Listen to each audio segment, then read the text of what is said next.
Joining us now on the MegaCast is Andy Schor. He's the mayor for the city of Lansing. We appreciate your time. We know you're very busy today. It's an exciting day, Ronnie, but it's also a day where we have to be very cautious and prepared. The good news on the backside of this, we anticipated some violence and protests possibly this past Sunday. And it really kind of fizzled out. There were more members of the media and law enforcement there than some of these militia groups. Yeah, I attribute that to preparation. We were prepared. We were hearing all kinds of chatter and rumors and things, getting information from the FBI, and we had the appropriate preparation, and I think it was successful. Today is a different day. Yeah. It is inauguration day. Are there any credible threats that you're aware of right now in the city of Lansing? The rumors were mostly for Sunday, but there were concerns that things could spill over to later in the week, especially inauguration day. So we continue to be prepared.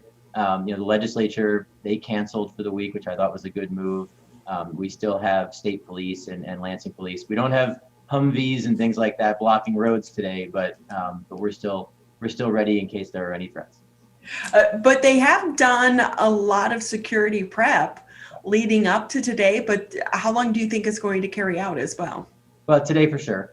We'll probably remove the fencing from City Hall today or tomorrow. I expect the state will as well. We know that not all threats are going to end on inauguration day, but between Sunday and today, these are the two biggest days of concern. So we'll continue to be cautious, but I don't know that buildings need to be boarded up and fencing and things like that can come down pretty soon.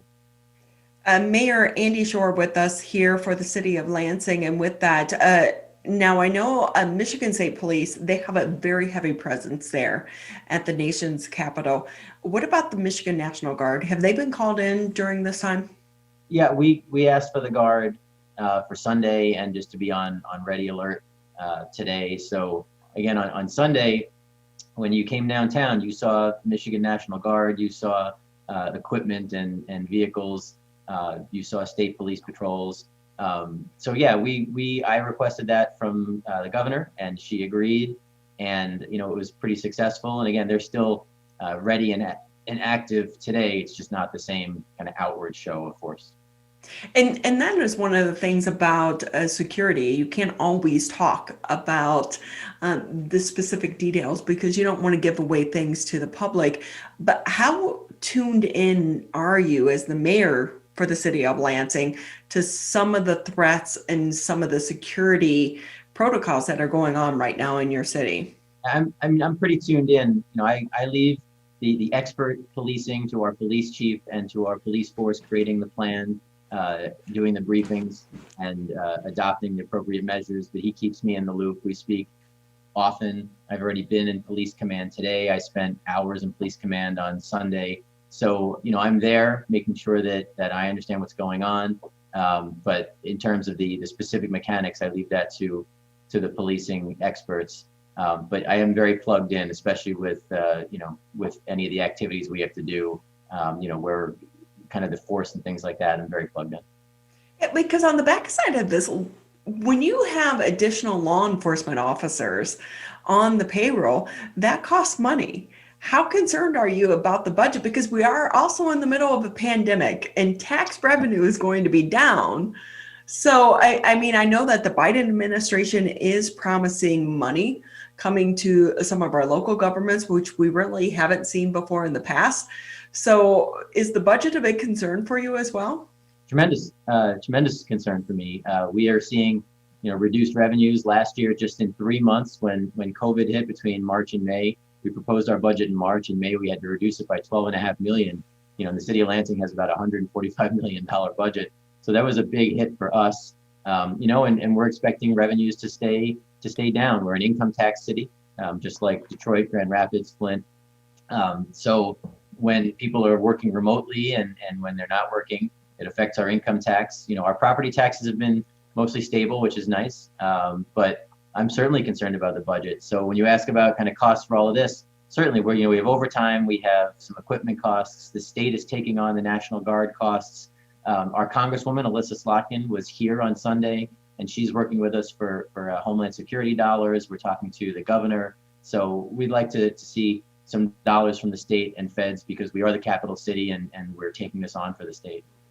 Yeah, you mentioned the one thing about requiring people to pay income tax if they work in the city, such as Detroit and other cities. It's going to be an interesting conversation for down the line about how cities such as yours are going to be able to adapt to this. Will companies still be required to pay income tax for individuals that are maybe only coming into the office once a week? That's a later conversation because there are so many things going on right now.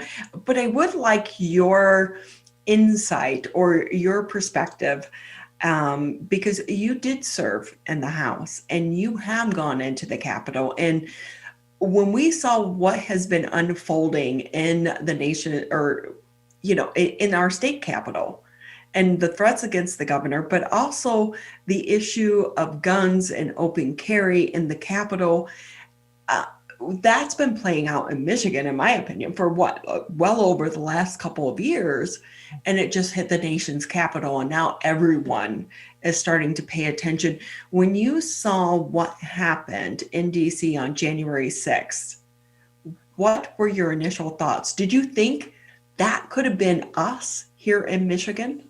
I was horrified. I mean, clearly you'd never think that there is going to be, an attack on democracy, that citizens are going to try and storm the Capitol. When I was in the House, it always made me nervous. Every year we have a Second Amendment rally that comes to town. You get a few hundred people with their big, ARs and their big guns. And they would go into the gallery and, they're supposed to point their guns down at the floor. That's just, procedure, but then they're almost kind of pointing them at you. It definitely makes you nervous. It definitely can be an intimidation factor. Now, the gun people will say, they are protecting themselves and a gun owner understands how to carry their gun. And I don't disagree with that, but all you need is one person to do it wrong.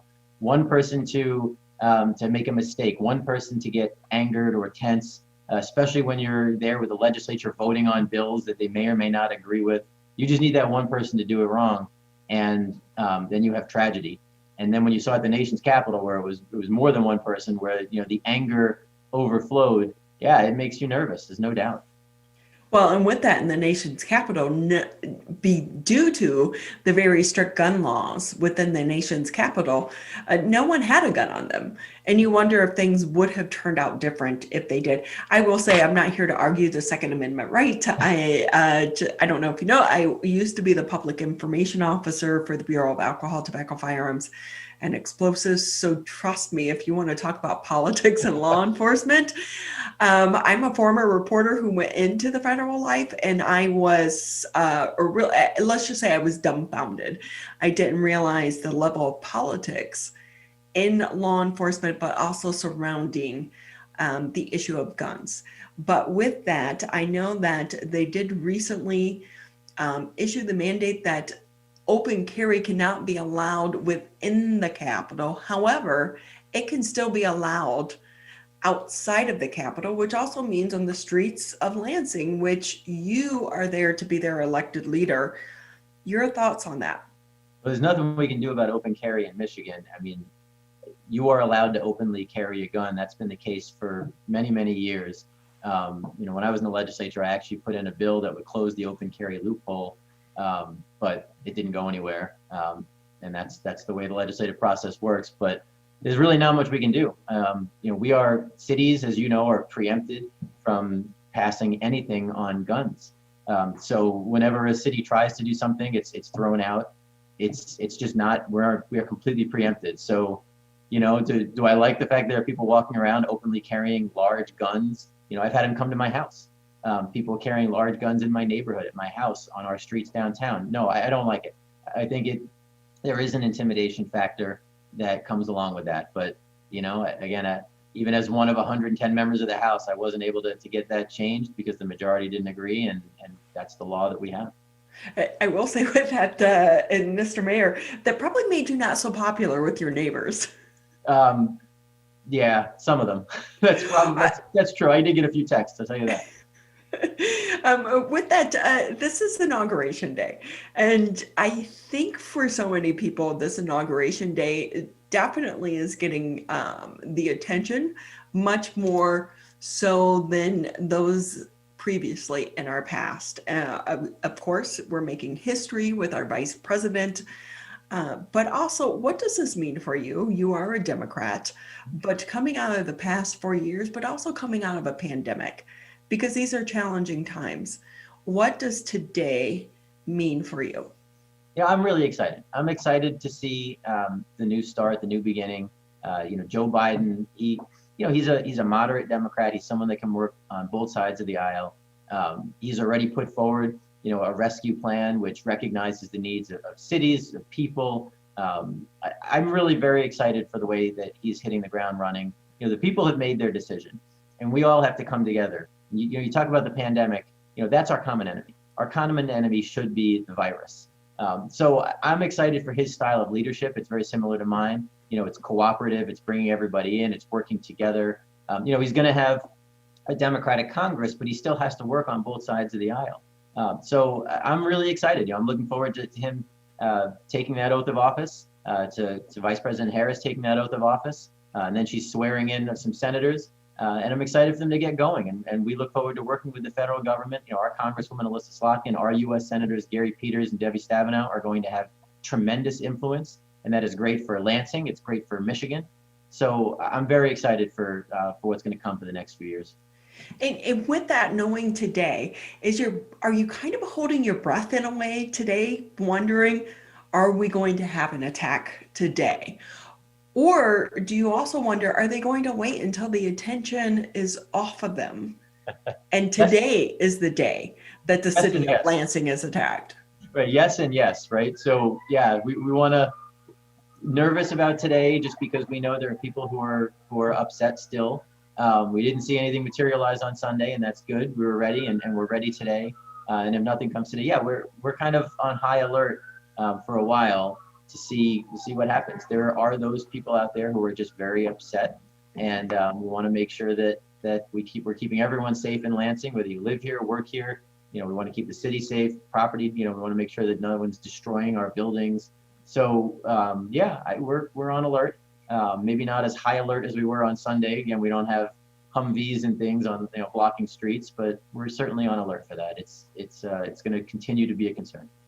Well, we're all holding our breath, and we're hoping that it is going to be a quiet a day, but also a day for us to transition into the new administration, because the one thing that is violence doesn't serve anything.